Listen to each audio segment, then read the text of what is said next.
Magandang araw mga kagulay. So bali ngayong araw mga kagulay, nag final wipe pruning na kami. Final wipe pruning na mga kagulay. Tinanggal na namin lahat ng mga dahon at sanga sa baba.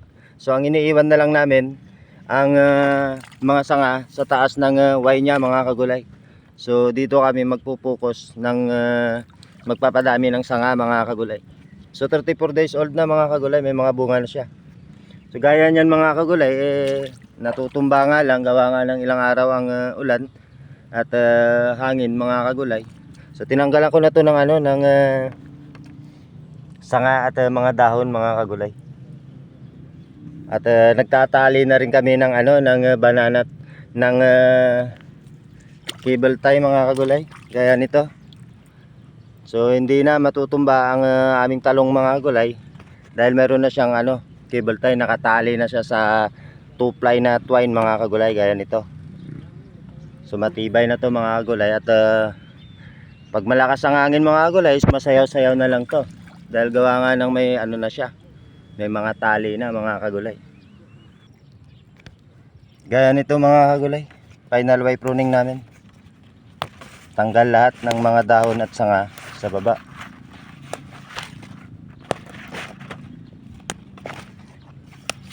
At itatali ng banana ng cable tie sa sanga niya mga kagulay. So ayan mga kagulay, nagtumbahan to. Tinatayo lang namin at tinali ng ng cable tie mga kagulay. At naglagay na rin kami ng ginawa namin poste mga kagulay, kawayan lang muna. Gawa nga ng kukulangin kami sa mga kagulay, bulo. So maglalagay na lang kami sa susunod pag makapal na mga kagulay. Kung pwede na binding mga kagulay. So kailangan namin ng mataas na poste dito sa gilid niya mga kagulay para makakabit kami ng twine sa gilid ng aming talungan mga kagulay, para hindi naman kami masaraduan dito sa tabla niya mga kagulay. So ayan, bali 7 kami mga kagulay ang nagpa-final wipe pruning. So ilang plat pa lang ang natapos namin mga kagulay, gawa nga ng umuulan-ulan.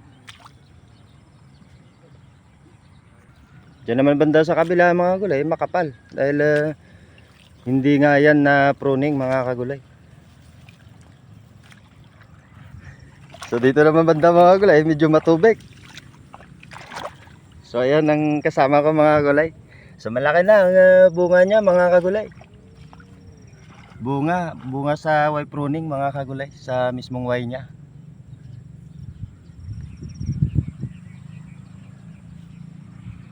So ayan mga kagulay, ang kabuuan ng aming talungan.